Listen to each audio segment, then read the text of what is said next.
Guys, meron akong importante na kailangan ipapirma kay Madam Kaporky. Kapag hindi niya napirmahan to, hindi ako matutuloy sa gala namin kasama si Maddie, si Jusawa. Kasi magsa-second birthday na si Maddie. So gagala po kami ulit, magta-travel kami abroad. So kailangan po ng pirma niya. Ganyan ka-importante si Madam Kaporky sa buhay ko. Kaporky, narinig mo ko. Kahit wag ko na sabihin, narinig mo ko. Katabi lang kita, Kaporky. Nasa-shock na lang si Kaporky sa naririnig niya. Na-inform ba kita? Natatawa ako. Yan na naman. Here we are again. Okay. Actually, hindi ko na hiningi yung permission niya. Hindi na. Agad nilagay ko na yung pangalan niya doon sa document na kapag, yun nga, yung wala na ako dito sa Pinas, nandun na kami sa pupuntahan namin. Siya yung magte-take over nung trabaho. Kung meron pa akong trabaho, hindi natapos sa mga panahon na nasa, ako, abroad.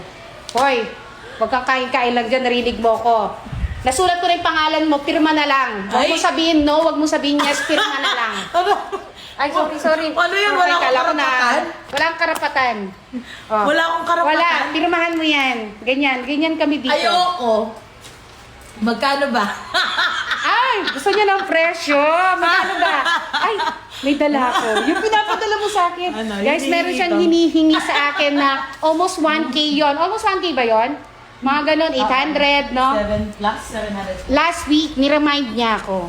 Dinala ko na. Alam niyo bakit ngayon ko dinala kahit last week niya ako nire-remind? Kasi kailangan ko nga ng pirma niya. Ito yung suhol ko sa kanya, guys. Ito na.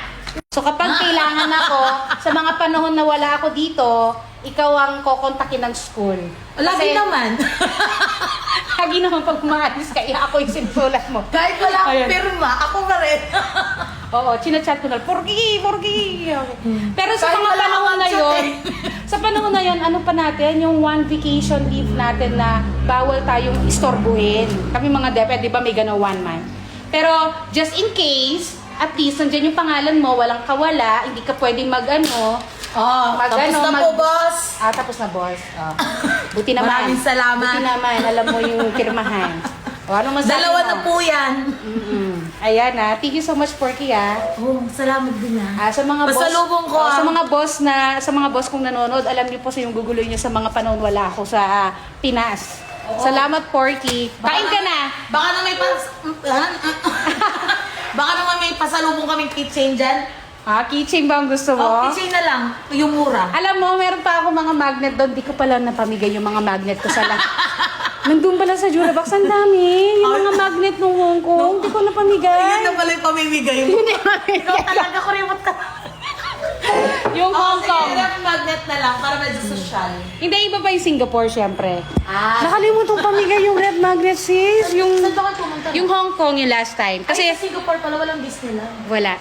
Kasi yung last year na first birthday ni Maddie, siya rin yung pinakasuyuan ko na siya yung mag-take over habang wala ako. Kaya ako nagpalit ng forms. Siya yung nagparid ng mga forms ko, yung mga ganun. So anyway, thank you so much, Porky. Dahil dyan, tuloy ang gala namin. Abangan ko yung sis. Ano abangan mo? Yung pagganga mo doon sa yung... Merlion. Oo, may lion doon eh. Yung lion nga talaga ako doon. Sabay-sabay. Makikiuso naman. Makikiuso tayo. So ayun, tuloy na.